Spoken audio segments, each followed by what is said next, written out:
নমস্কার সকলকে। আজকে আমি সোশিওলজি 6th সেমিস্টারের এনভায়রনমেন্টাল সোশিওলজির যে পেপারটি আছে সেটা নিয়ে আলোচনা করব। যারা অনার্সের স্টুডেন্ট কল্যাণী ইউনিভার্সিটির আন্ডারে যে কলেজগুলো রয়েছে, যারা অনার্সের স্টুডেন্ট তাদের ডিএসসি 2A পেপার রয়েছে 6th সেমিস্টারে। অলরেডি আমি সিসি 13 যে পেপারটি agrarian sociology and DSC 2D যে পেপারটি রয়েছে পপুলেশন স্টাডিজ, দুটোরই আমি সাজেশনস নিয়ে আলোচনা করেছি। আজকে আমি এনভায়রনমেন্টাল সোশিওলজির সাজেশনস নিয়ে আলোচনা করব। অনেক স্টুডেন্টই আমাকে বলেছে যে আহ, এই পেপারটা একটু টাফ লাগছে, কঠিন লাগছে। এই পেপারটা সিলেবাসটা অনেকটা বড়। তো চলো আলোচনা করা যাক, দেখা যাক। শর্ট প্রশ্নের ক্ষেত্রে তোমরা যেটা পড়বে প্রথমেই, what what is mean by environmental sociology. Environmental sociology কাকে বলে এটা খুব ভালো করে দেখে যাবে, প্রিভিয়াস ইয়ারগুলোতে এই প্রশ্ন এসছে। ভেরি ভেরি ইম্পর্টেন্ট আমার মনে হচ্ছে। Next, number 2, mention one criticism against social constructionist. অর্থাৎ একটা ক্রিটিসিজম পড়ে নেবে তোমাদের কনস্ট্রাকশনিস্ট যে কনসেপ্ট আছে, যে থিঙ্কিং রয়েছে, তার ক্রিটিসিজম তোমরা পড়বে। Number 3, write two major arguments of the realism versus constructionism debate. এই রিয়েলিজম অ্যান্ড কনস্ট্রাকশনিজম যে ধারণাটা রয়েছে, এই ধারণার মেজর কি আর্গুমেন্টস রয়েছে, আর্গুমেন্টসটা একটু ভালো করে কিন্তু দেখে নিতে পারো তোমরা। নেক্সট, 4 নম্বর, what are the main arguments in favour of GM crops. GM crops এর মেন আর্গুমেন্টস গুলো কি সেটা তোমরা দেখে নেবে। Next, name the GM crops which was introduce first in India. অর্থাৎ এই জিএম ক্রপস এর যে কনসেপ্ট সেটা প্রথম ভারতবর্ষে কে ইন্ট্রোডিউস করেন, এটা খুব ভালো করে দেখে নেবে। Next, mention 3 function of environment as specified by Catton and Dunlap. তিনটে ফাংশন এনভায়রনমেন্ট যে নিয়ে আলোচনা করেছেন কাটন অ্যান্ড ডানলাপ কনসেপ্ট নিয়ে, তার তিনটে ফাংশন তোমরা পড়ে নেবে। Next, number 7, name the thinkers who have given the idea of treadmill production. Treadmill প্রোডাকশনের যে কনসেপ্টটা রয়েছে এনভায়রনমেন্টাল সোশিওলজিতে তোমাদের, সেখানে বলেছে দ্য থিঙ্কার্স হু হ্যাভ, কোন থিঙ্কার্স এর নাম লিখতে হবে যিনি এই ট্রেডমিল প্রোডাকশনের আইডিয়া দিয়েছিলেন। Next, number 8, what is the main focus of treadmill production theory. Treadmill production থিওরির মেন ফোকাস কি, ট্রেডমিল প্রোডাকশন কাকে বলে, এই জায়গাটা খুব ভালোভাবে দেখবে তোমরা। ট্রেডমিল প্রোডাকশন কাকে বলে, ট্রেডমিল ট্রেডমিল প্রোডাকশনের যে মেন ফোকাস রয়েছে, সেই মেন ফোকাস থিওরিতে কি রয়েছে, এবং ট্রেডমিল প্রোডাকশনের কিন্তু দেখে নিতে হবে যে আইডিয়া গুলো কি, মানে কে আইডিয়াটা দিয়েছেন। Next, mention one criticism against risk society. Risk society কাকে বলেও তোমরা পড়বে, এবং তার একটা ক্রিটিসিজম জাস্ট দেখে নেবে, 2 নম্বরের আসতেই পারে। Next, what do you understand by delocalization of risk. এই ডিলোকালাইজেশন অফ রিস্ক নিয়েও কিন্তু প্রশ্ন এসছে প্রিভিয়াস ইয়ারে, এটাও তোমরা কিন্তু খুব ভালো করে পড়ে যাবে। এই স্লাইডের ক্ষেত্রে আমি টোটালটা ডিসকাস করে দিলাম, কোনগুলোকে বেশি জোর দিয়ে দেখবে। নেক্সট স্লাইডে চলে যাই আমি। Number 11, what is ozone hole. এটাও প্রিভিয়াস ইয়ারে এসেছিল, তোমরা দেখে যেতে পারো। Number 12, what is ecology. খুব ভালো করে দেখবে ইকোলজির পোর্শনটা, what is ecology. Next, what is political ecology, রাজনৈতিক বাস্তুতন্ত্র। What is human ecology. এই ইকোলজি পার্ট থেকে কিন্তু প্রশ্ন আসতেই পারে, প্রিভিয়াস ইয়ার গুলোতেও এসেছিল। তো ইকোলজি কাকে বলে, পলিটিক্যাল ইকোলজি কাকে বলে, এবং হিউম্যান ইকোলজি বলতে কি বোঝো, ভালো করে দেখে নেবে। Next, what is new ecological paradigm, তোমরা দেখে যেতে পারো চাইলে। Number 16, who propounded ecological modernisation as a theory. Ecological modernisation as a theory হিসেবে কে প্রপাউন্ডেড, কে বলেছিলেন, সেটা তোমরা দেখে যেতে পারো। হোয়াট ইজ ইকোলজিক্যাল মডার্নাইজেশন, খুব ভালো করে দেখে যাবে ইকোলজিক্যাল মডার্নাইজেশন বলতে কি বোঝো। নেক্সট হচ্ছে হোয়াট ইজ ইকোফেমিনিজম। ইকোফেমিনিজম কনসেপ্টটাও তোমরা বড়তেও পড়বে, ছোটতেও একটু 2 নম্বরের দেখে নিতে পারো। Next, state two criticism against ecofeminism. ইকোফেমিনিজমের দুটো ক্রিটিসিজম, ইকোফেমিনিজম যখন পড়বে তখন ইকোফেমিনিজমের দুটো ক্রিটিসিজম কিন্তু তোমরা পড়ে যাবে। নেক্সট হচ্ছে what do you understand by feminist environmentalism, খুব ইম্পর্টেন্ট। ফেমিনিস্ট এনভায়রনমেন্টালিজম সম্পর্কে ধারণা ভালো করে পড়বে। What do you understand by environmental globalisation, এই এনভায়রনমেন্টাল গ্লোবালাইজেশন বলতে কি বোঝো দেখে যেতে পারো। হোয়াট ইজ গ্লোবাল ওয়ার্মিং, খুব ভালো করে দেখে যাবে গ্লোবাল ওয়ার্মিং এর কনসেপ্টটা। তো এই সেগমেন্ট থেকে, এই স্লাইড থেকে আমি আলোচনা করলাম কোন কোন শর্ট প্রশ্নগুলো খুব ভালোভাবে দেখবে। নেক্সট, অনেকটা বড় সিলেবাস, তাই প্রশ্ন এটার একটু বেশি, তারপরেও আমি বলে দিচ্ছি যে কোনগুলোকে বেশি করে জোর দেবে। Number 23, what do you mean by environmental movement. Environmental movement বলতে কি বোঝো? তোমাদের অনেক প্রশ্ন, বড় প্রশ্ন যখন পড়বে শর্টে কিন্তু হয়ে যাবে এই পেপার থেকে, আলাদা করে পড়তে হবে না এতগুলো শর্ট প্রশ্ন। বড় যখন পড়বে মুভমেন্ট তখন দেখে নেবে কাকে বলে মুভমেন্ট, এনভায়রনমেন্টাল মুভমেন্ট। নেক্সট হচ্ছে হোয়ার ওয়াজ চিপকো মুভমেন্ট অর্গানাইজড ফার্স্ট, কোথায় চিপকো মুভমেন্ট আগে অর্গানাইজড হয়েছিল, সবার প্রথম অর্গানাইজড হয়েছিল কোথায়? What was the main aim of Chipko movement, Chipko মুভমেন্টের মেন এম কি ছিল, মেন লক্ষ্য কি ছিল, খুব ভালোভাবে দেখে যাবে। চিপকো মুভমেন্ট গুলো তো দেখতেই হবে। Next, what was the aim of Narmada Bachao movement, Narmada Bachao মুভমেন্টের কি লক্ষ্য ছিল? Mention name of one leader of Narmada Bachao movement, এগুলো খুব ইজি প্রশ্ন, যখন মুভমেন্ট পড়বে তার লিডারের এক নাম পড়ে নেবে, নর্মদা, চিপকো, এই মুভমেন্ট গুলোর লিডারের নাম কিন্তু তোমরা পড়ে নেবে। Next, name two movement where women are actively involved in fight against environmental movement, environmental movement নিয়ে দুজন উইমেন এর নাম কিন্তু পড়তে হবে, যারা কিন্তু এই এনভায়রনমেন্টাল মুভমেন্টে যে আন্দোলন হয়েছিল তার এগেনস্টে কিন্তু ফাইট করেছে, এমন দুজনের নাম।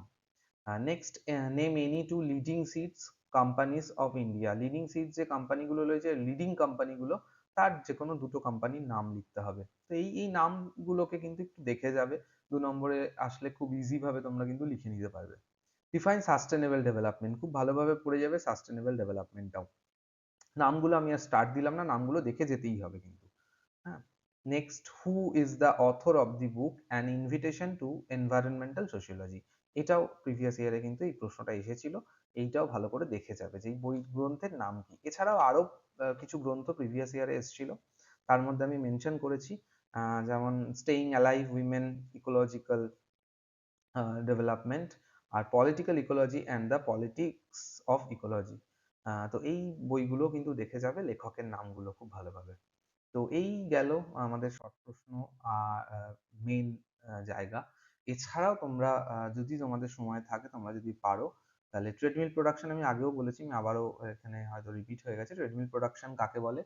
এছাড়াও in which year did the Chipko আন্দোলন, বললাম আন্দোলনগুলো যখন পড়বে তাদের নেতাদের নাম, কোথায় হয়েছিল, কত সালে হয়েছিল, এই জায়গাগুলো একটু দেখে নিলেই দেখবে যদি প্রশ্ন চলে আসে খুব ইজি ভাবে তোমরা লিখতে পারছো। এছাড়াও ডিফাইন রিস্ক সোসাইটি তো পড়ছোই, তো আলাদা করে ডিফাইন রিস্ক এরকম ভাবে প্রশ্ন আসতে পারে, প্রিভিয়াস ইয়ারে এসেছিল। Name a forest based movement, যে কোনো একটা ফরেস্ট বেসড মুভমেন্টের নাম লেখো। নেম আ অ্যান্টি মাইনিং মুভমেন্ট, যে কোনো একটা অ্যান্টি মাইনিং মুভমেন্টের নাম লিখে যাবে। তো এইগুলো খুব ইজি প্রশ্ন, এগুলো আমার মনে হয় না খুব একটা কঠিন, খুব একটা অসুবিধে হবে তোমাদের ক্ষেত্রে। তো এইগুলোকে কিন্তু দেখে যাবে। এই ধরনের প্রশ্ন যখন বইয়ের লেখকের নাম দিয়ে দিল, মুভমেন্ট গুলো কোথায় হয়েছে, তাদের নেতাদের নাম দিয়ে দিল, বা কোনো একটা এই যে অ্যান্টি মাইনিং মুভমেন্টের নাম বা ফরেস্ট বেসড মুভমেন্টের নাম, এই জায়গাগুলো থেকে প্রশ্ন এলে আমার মনে হয় খুব তোমাদের ইজি হবে, সেরকম কোনো ঘাবড়ানোর বা ভয় পাওয়ার কিছু নেই।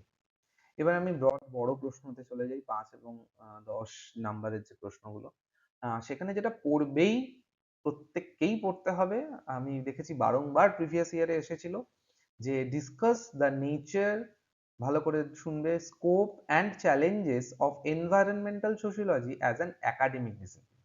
তো প্রিভিয়াস ইয়ারে শুধুমাত্র এই চ্যালেঞ্জেস গুলো দিয়েও প্রশ্ন এসেছিল, যে discuss the challenges of environmental sociology as an academic discipline বা এনভায়রনমেন্টাল সোশিওলজি।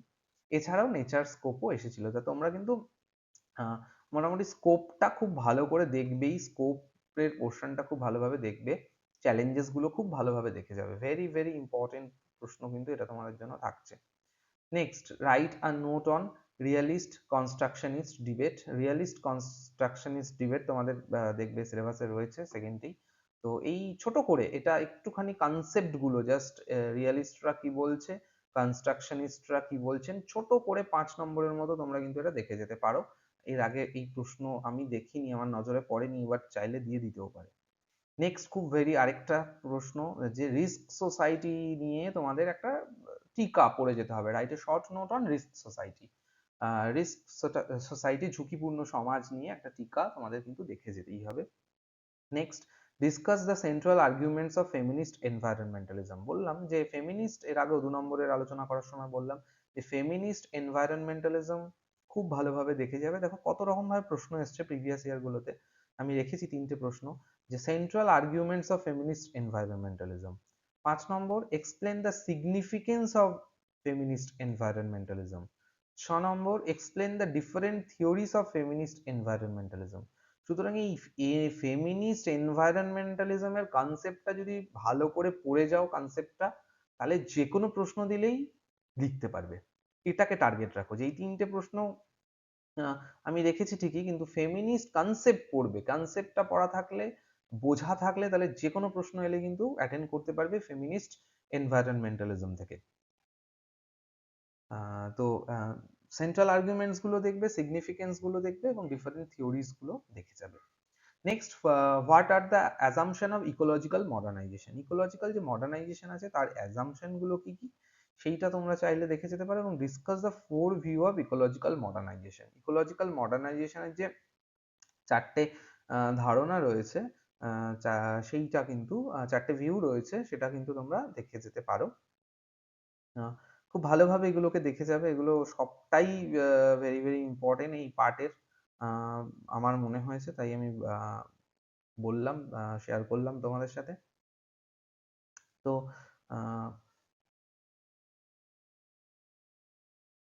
হ্যাঁ, যে আমি আরেকবার একটু বলে দিই যে এই এই যে চ্যালেঞ্জেস গুলো, স্কোপ, পরিধি, পরিধি চ্যালেঞ্জেস হচ্ছে সমস্যা, মেন মেন কি কি সমস্যা রয়েছে এই এনভায়রনমেন্টাল সোশিওলজি, সেগুলো। সেন্ট্রাল আর্গুমেন্টস অফ ফেমিনিস্ট এনভায়রনমেন্টালিজম হচ্ছে, এর অর্থ হচ্ছে যে মূল যে যুক্তিগুলো ফেমিনিস্ট এনভায়রনমেন্টালিজমের, সেই যুক্তিগুলো কিন্তু পড়ে যেতে পারো। ডিফারেন্ট থিওরিজ তো বোঝাই যাচ্ছে, বিভিন্ন তত্ত্বগুলো এনভায়রনমেন্টালিজমের। এছাড়াও ইকোলজিক্যাল মডার্নাইজেশনের যে অ্যাজাম্পশন গুলো রয়েছে, অনুমানগুলো কি কি ইকোলজিক্যাল মডার্নাইজেশনের, এইটা তোমরা দেখে যেতে পারো। নেক্সট হচ্ছে, দেখো, যে এক্সপ্লেন দ্য নিও Marxist criticism against the ecological modernisation perspective.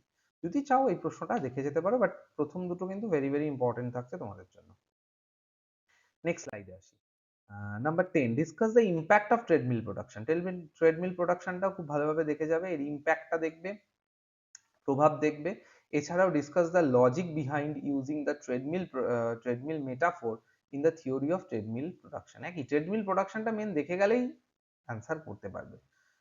Next হচ্ছে, discuss in brief the assumption of political ecology. Political ইকোলজির কিন্তু অনুমানগুলো কি কি, এছাড়াও what are the 5 dominant narratives in political ecology. Political ইকোলজির যে ন্যারেটিভস গুলো রয়েছে, সেই ন্যারেটিভস গুলো নিয়েও কিন্তু পড়ে যাবে তোমরা। Next, number 14, discuss the এমার্জেন্ট issues in the gender and environment debate in India. চাইলে এটা দেখে যেতে পারো, না চাইলে এটা স্কিপও করে যেতে পারো এই প্রশ্নটা। Next, what were the reasons behind the mobilisation against GM crops in India. GM ক্রপসটা কনসেপ্টটা দেখে যাবে, তাহলেই হবে। এরপর আমরা আসি আন্দোলনগুলোতে। আন্দোলনগুলোতে নর্মদা বাঁচাও আন্দোলনটা খুব ভালোভাবে দেখবে। Discuss the case of Narmada বাঁচাও আন্দোলন। Describe, next, number 17, describe the nature of environmentalism movement in India with special reference Chipko and Narmada valley dam movement.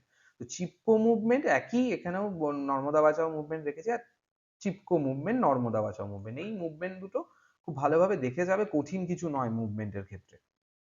Very very important থাকলো, মুভমেন্ট থেকে প্রশ্ন এলে তোমরা অ্যাটেন্ড করতেই পারবে। নেক্সট স্লাইডে আসি। Number 18, right a note on anti mining seeds. চাইলে তোমরা এটাও একটু দেখে যেতে পারো, অ্যান্টি বাইন্ডিং সিটস এর কনসেপ্টটা। ডিসকাস দ্য, এই যে 18টা প্রশ্ন বললাম এই পোর্শন গুলো থেকে খুব ভালোভাবে দেখবে। এছাড়া যদি সময় থাকে তাহলে গ্লোবাল এনভায়রনমেন্টাল চেঞ্জ অল্প করে 5 নম্বরের মতো দেখে যেতে পারো। হ্যাঁ, আরেকটা জায়গা যে সাস্টেনেবল, আচ্ছা, সাস্টেনেবল ডেভেলপমেন্টটা তোমরা খুব ভালোভাবে দেখবে। এছাড়া যদি মনে হয় ও কর্নারের এই explain weather a sustainable capitalism is possible or not, চাইলে দেখবে, না চাইলে এটাও স্কিপ করতে পারো, কারণ তোমাদের অপশন থাকবে, সব প্রশ্নই অ্যাটেন্ড করতে হবে না, হয় না। Next, write a note on ecofeminism. যদি চাও, আমি আবারও বললাম, লাস্ট এই যে 19 to 22 এই যে 4টে প্রশ্ন, তার আগে অবধি তো দেখবেই। লাস্ট 4টে প্রশ্ন এনভায়রনমেন্টাল চেঞ্জ সম্পর্কে, গ্লোবাল এনভায়রনমেন্টাল চেঞ্জ, ও কর্নারে সাস্টেনেবল ক্যাপিটালিজমের কনসেপ্ট, ইকোফেমিনিজমের কনসেপ্ট, ইকোফেমিনিজমটা একটু দেখে যেও। আর why is a dialectical perspective required to establish the ethical relationship between nature and humanity, চাইলে দেখবে, নাহলে এটাও স্কিপ করে দেবে। তো বলেই দিলাম, এই হচ্ছে অল ওভার এনভায়রনমেন্টাল সোশিওলজির, পরিবেশীয় সমাজতত্ত্বের প্রশ্নগুলো নিয়ে আলোচনা। তো ঘাবড়ানোর কিচ্ছু নেই, খুব ইজি করে দিলাম তোমাদের ক্ষেত্রে, যেভাবে বললাম, যেভাবে গাইড করলাম। খুব সময় কম, এভাবে তোমরা আরেকবার ভালো করে রিভিশন দিয়ে নাও, ভালোভাবে পড়ে নাও। সকলের পরীক্ষা খুব ভালো হোক। একদম ফ্রিলি ভাবে এই পরীক্ষাটা দাও, এই পেপারের পরীক্ষাটা দাও, বুঝে দাও। খুব বিশাল কিছু লিখলেই যে নাম্বারটা বেশি হবে এরকম কিছু নেই, নয়। কনসেপ্ট গুলো, প্রশ্নটা যেভাবে দিচ্ছে কনসেপ্ট গুলো জানা থাকলে তোমরা এই পেপার ইজি ভাবে করে আসতে পারবে, আমার তাই মনে হয়। সবাইকে ধন্যবাদ। দেখা হচ্ছে নেক্সট ভিডিওতে। আরেকটি পেপারই শুধু রয়ে গেল, ইকোনমিক সোশিওলজি পেপার, সেটাও আমি দিয়ে দেব, আপলোড করে দেবো। সকলে ভালো থাকবে। যদি মনে হয় আমার ভিডিওটা ইনফরমেটিভ, ভালো লাগছে, তাহলে অবশ্যই কিন্তু লাইক শেয়ার এইটুকু করে দিও। পাশাপাশিভাবে কেউ যদি মনে করো আমার সাথে কন্ট্যাক্ট করবে, আমার মোবাইল নাম্বার, হোয়াটসঅ্যাপ নাম্বার দেওয়া আছে, ডেসক্রিপশনেও দেওয়া থাকবে, আমার ইমেল আইডি আছে। যে কেউ কোনো রকম নোটস, কোনো রকম বিষয় নিয়ে কোনো সমস্যা তৈরি হলে নির্দ্বিধায় আমাকে হোয়াটসঅ্যাপ বা মেল করতে পারো। সকলকে আবারও একবার ধন্যবাদ। দেখা হচ্ছে পরের ভিডিওতে।